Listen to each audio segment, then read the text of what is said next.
Okay, so I'm installing the RLD Ghost Awning 360, which is a pretty cool awning. I've had a couple different ones. I'm trying this one out because it gives me shade in the front and the back of the truck. I have a front runner slimline rack, and I'm putting this video together because there was very little info out there, and instructions I don't think exist. I've scoured the internet at RLD website US as well as South Africa, which is where the awning's made. So Frontrunner, who's also a South African company, I've used this rack, which is a slimline rack on my FJ Cruiser, and the recommended bracket that connects, this bracket comes with the awning, and then somehow you've got to get this onto this, and the bracket they recommend is this half moon or moon awning that Front Runner you can get for 50 bucks, which is a bit annoying that it doesn't come with this, but whatever. Anyways, it's recommended that the brackets are installed on the outermost, because the awning is quite long. It's about 90 inches, and my rack I think is 88 or something like that, or 80. It's less than 88. And again, there are no instructions. There is a QR code that comes with instructions that you could scan with the awning, but it's you end up with a dead website, so there is no real instructions. Now I'm gonna do a install and then a review of the actual awning itself. The top hole on this does match up easily with this. I've already installed it. There are two positions on the Front Runner mount, and you can see here what I originally did, because the holes matched up perfectly. I put it on the higher setting, so there's kind of I think for the original awning that this bracket's made for, there are 3 attachment points, but this only has it has 3, but they don't match up properly. So the best thing that you could do is do what I've done here, and to do that you actually have to enlarge the last hole on this one, which is what I just did. It's a little crooked now, but we can straighten that up. And to get this guy in, you have to install this thing here first, because there's not very much room on the back where the back of this, the nut for this bolt, interferes with the top of this. So that's how I'm doing it. Hopefully it holds. I did have it installed on the highest setting, and what I found out is when I deployed the awning, you actually got quite a bit of this going on, because the awning is quite long, so there's quite a bit of torsion being applied there, or torque. And so, yeah, not torsion, torque. So I'm hoping that this fits better. Obviously I've got to clear it with my snorkel, and I measured it and it just barely clears. The good news is that they're essentially on the awning, you'll see it when I deploy it, there are 3 bars that from this side pivot this way, and then 3 that pivot the other way, and the pieces that pivot towards the front are the topmost, and so that helps me clear the snorkel. So that's basically what's going on. Hopefully this helps people, because I installed it once and it is a little heavy, so I had to have my wife help me, and then once we deployed it we realized it's too high up. Now I've got to do this because in 2 days I have a hard top roof tent coming in, and I'm hoping that I've got enough clearance, so we shall see. Okay, thanks. All right, so we got done with the install. I just came out to a parking lot to put it out, because I can't do this in my driveway. So I really like the reflective material on the top. You don't see that on some of the other awnings, not the ones that I've used in the past, Front Runner and ARB, but I'm sure there's some others that do that. First impressions of it is, this is a huge amount of room. The the vaulted ceiling component is pretty cool, meaning, you know, the rain will just hopefully just ride right off. It does pop itself up, so that's something you should know. There's nothing you have to do there. And I managed to clear the snorkel quite okay. The couple of things that are worth noting when you're installing them: it's a lot easier if you have somebody on top and somebody on the bottom, and you unzip it, because we actually got part of the awning, the top and the bottom pieces here, clamped. So the way this works is that the clamps that it comes with kind of clamps on this. There's no C-channel or anything, which honestly, if they had a C-channel, probably be a better install.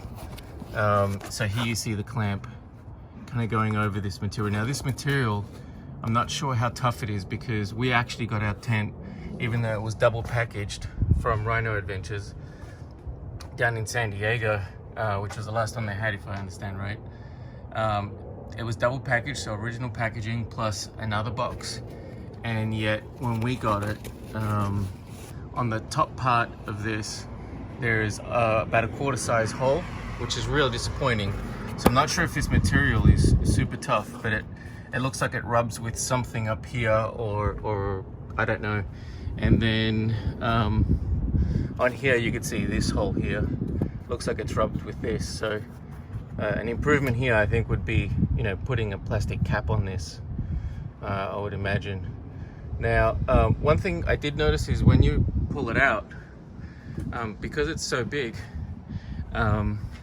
this whole plane here does bend a bit, and I'm not sure if it could benefit from a third bracket in the middle. I did put it on the outermost parts, and basic physics is telling me that it probably wouldn't help, but it would probably just make me feel better.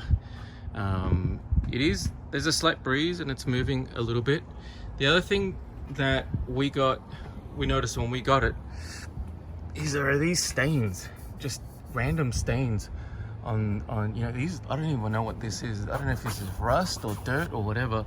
There's another one here. I mean, the whole thing has stains and stuff, and I've talked to Rhino Adventure, so we'll see what they'll be able to do about it. Unfortunately, it's the only one.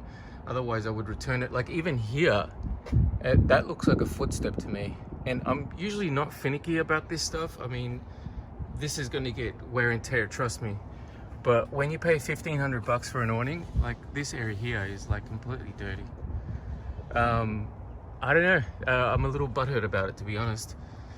The other thing that I noticed is the finishes on the aluminum pieces is pretty rough. Now I'm not expecting more. This is brand new, by the way, so I don't know how it managed to get this much stuff on it.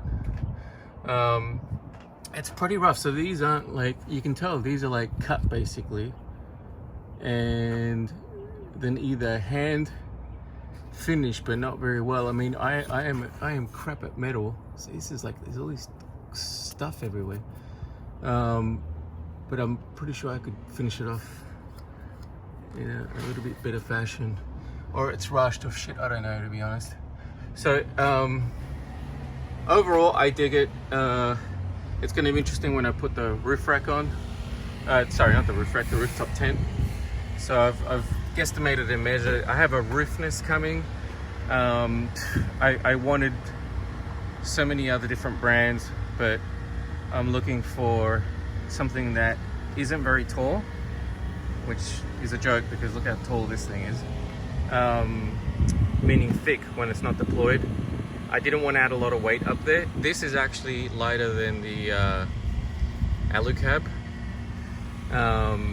and I want something that isn't very wide. I don't want it hanging out of the edges too much, and so I think it'll barely clear that side of the awning. So in a couple of days here, the tent should be showing up and I'll be able to install it.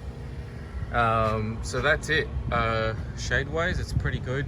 Obviously I got it deployed in the wrong direction because I got the sun coming from this side, but even though if it's in the wrong direction, you can see it's giving me pretty good shade. One question I had was in the FJ Cruiser, the door swings this way, and that's why I wanted that there. I didn't want to have to go around the door. And yeah, this angle here was kind of interested to see if I get full coverage. So if I'm back here and I'm cooking, I've got these rolled out. These are my homemade drawers and my fridge slide. If I've got this stuff out, it comes to about here, and that's just perfect. So in the event of a rain, I think I should be good. And then in event of a rain, this is a little bit more forward than the end of this. I mean, look, we're not going to be totally completely dry, but it'll work. And then the tent is actually going to come up and hopefully made up against that a little bit. So that's the Ghost Awning. I'm curious to see how it does in wind. We do tend to go into windy areas. These are supposed to be guide ropes that you're able to pull out and stake down, although I'm told that the major challenge with these is not staking them down, it's actually propping them up, because the wind tends to push down. And we've just got a bit of a breeze there, and it looks pretty solid. I like that it's freestanding for sure, but I am a realist, and I'm pretty sure that we will need to tie these down, because it's not cheap. Now, do I think it's worth the cash? It really depends on seeing how it will function, how it works out in the field. In terms of the materials, I'll be honest, like these brackets here look pretty homemade, and these I can find these anywhere. So maybe you're paying for the geometry of this whole thing. How it mates to awnings, I think they should go with just a straight bolt, because it just bends too much. Or all right, that's it. Hope that gave you some insight, anyone who's interested in this.